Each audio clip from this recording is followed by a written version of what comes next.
Help me. I don't want to die. حتى نراك طليقة مرتاحة وسنبقى نذبح الكفرة حتى نراك عدت إلى أمك وأبيك أو زوجك وبنيك والله أكبر والعزة لله. الله أكبر.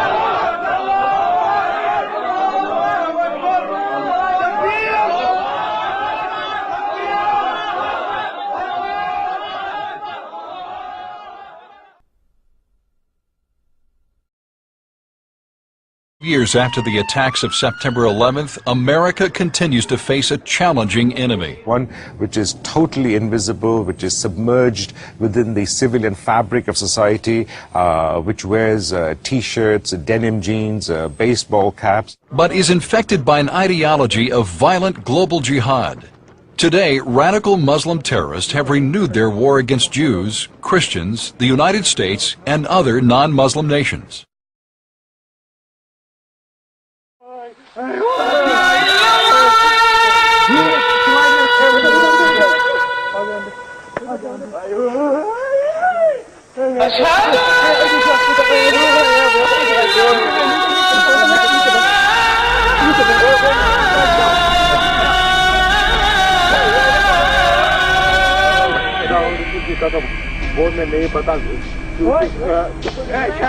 शराब भी काम भी करता होगा जो जाता है उधर.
Armed with the Quran and the gun, the people of Hamas are trained to hate Israel beginning at early childhood.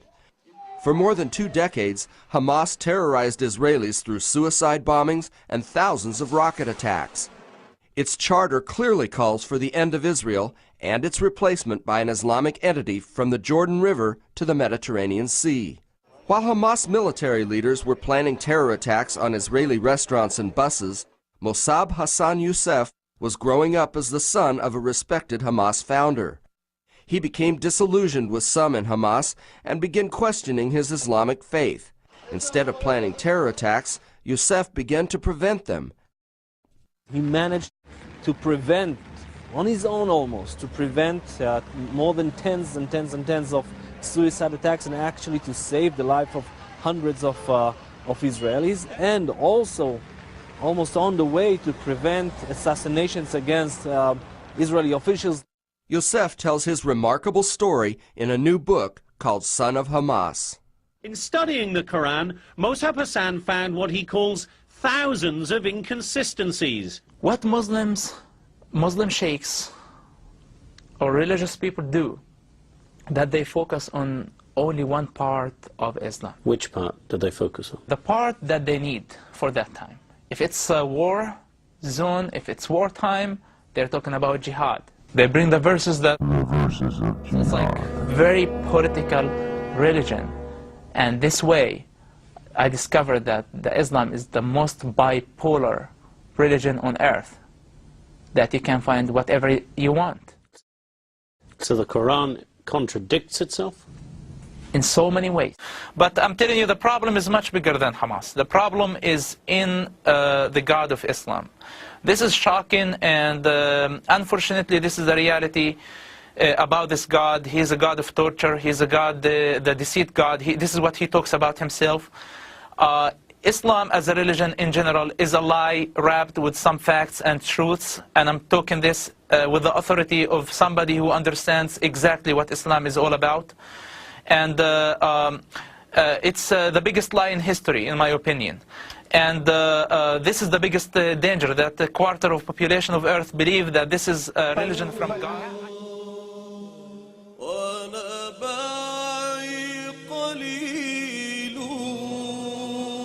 They wish to destroy a democratic and secular world. And in its place, impose a 7th century totalitarian ideology that would control all religious, social, and political life on earth. They want to impose Islamic caliphates, Islamic superstates on the entire world. In such a world, all debate or criticism of Islam would cease to exist. Some argue that such a world exists already. Since 9/11, anyone who dares to criticize Islam or its agenda and history faces the wrath of potentially millions of Muslims. Case in point, Pope Benedict's citation of a 14th century emperor who called Islam evil and inhuman, and the cartoon drawings negatively depicting the Prophet Mohammed. Both drew violent reactions from Muslims worldwide. To some, it appears that Muslims are always ready and waiting to be outraged. But many ask, where's the outrage at the violence committed by Muslims? I converted to Christianity. Muhammad clearly stated that in the ends of days, there will be many who defect from the faith. Kill them when you see them, wherever you find them. So, this is the question that the West needs to understand. What part of kill don't they understand?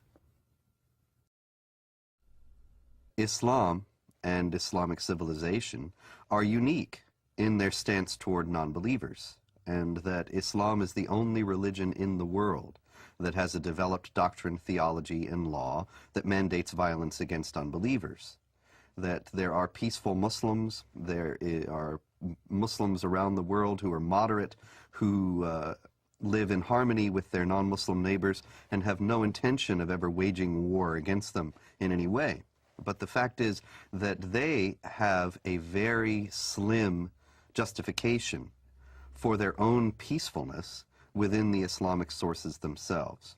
And they are only at peace with their neighbors insofar as they are either ignorant of what Islam teaches about how Muslims should behave toward unbelievers, or they have explicitly rejected, consciously rejected, those elements of Islam.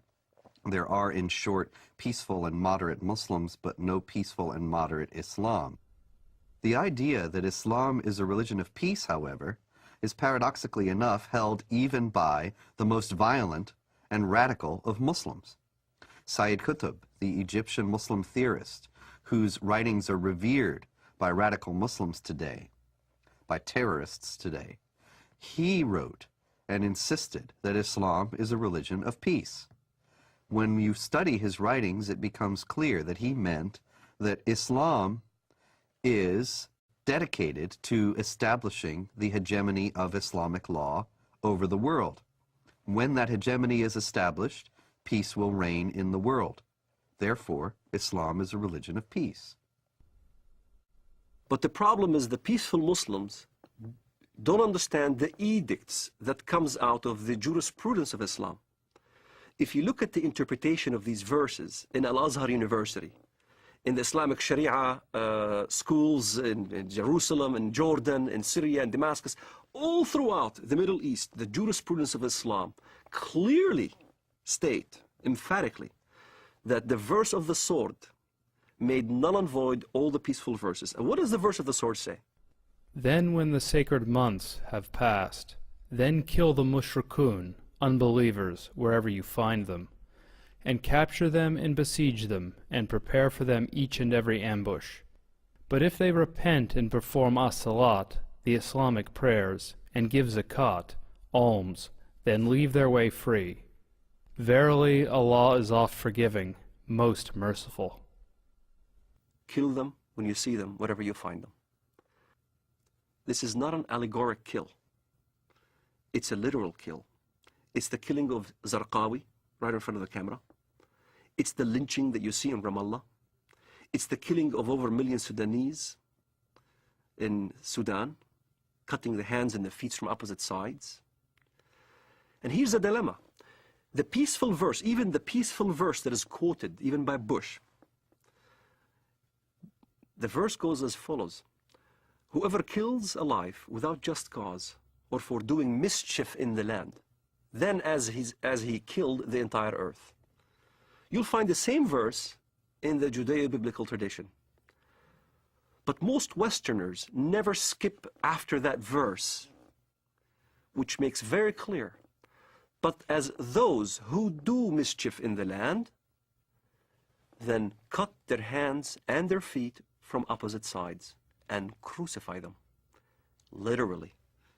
And that's what you see what happened in Afghanistan.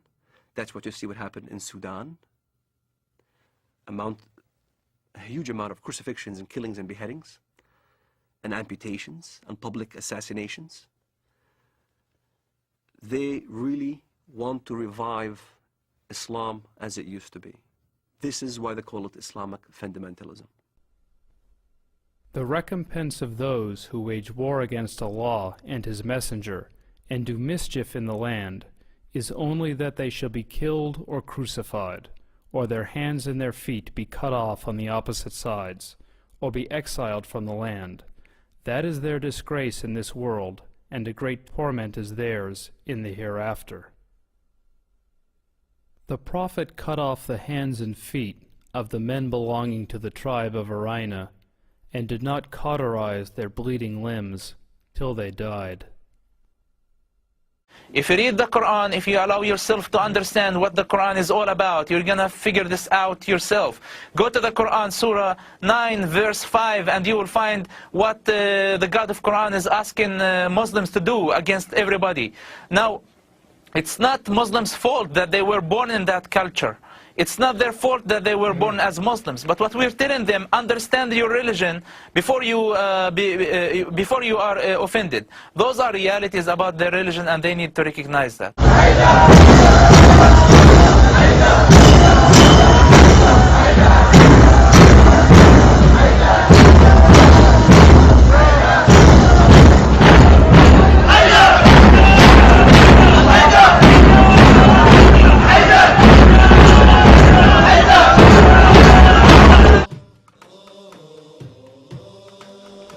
While the European involvement in the African transatlantic slave trade to the Americas lasted for just over 3 centuries, the Arab involvement in the African slave trade has lasted 14 centuries. The birth of Mohammedan Islam and its conquests brought about the birth of institutionalized, systematized, and religiously sanctioned slave trade on a massive and global scale. In fact, the Quran allows the taking of slaves as booty or reward for wars of aggression against any and all unbelievers. Incredible and heinous abuses have occurred throughout the history of Mohammedan Islam. By the Middle Ages, the Arabic word abd was in general used to denote a black slave. Ibn Khaldun, 1332 to 1406, the preeminent Islamic medieval historian and social thinker, wrote, "The Negro nations are, as a rule, submissive to slavery, because they have attributes that are quite similar to dumb animals." It should also be noted that black slaves were castrated based on the assumption that the blacks had an ungovernable sexual appetite. When the Fatimid Caliphate came to power in Egypt, they slaughtered all the tens of thousands of black military slaves and raised an entirely new slave army. Some of these slaves were conscripted into the army at age 10. From Persia to Egypt to Morocco, slave armies from 30,000 to up to 250,000 became commonplace. 2 women for every man were enslaved by the Muslims. While almost all the slaves shipped across the Atlantic were for agricultural work, most of the slaves destined for the Muslim Middle East were for sexual exploitation as concubines, in harems, and for military service. While many children were born to the slaves in the Americas, the millions of their descendants are citizens in Brazil and the United States today. Very few descendants of the slaves that ended up in the Middle East survive.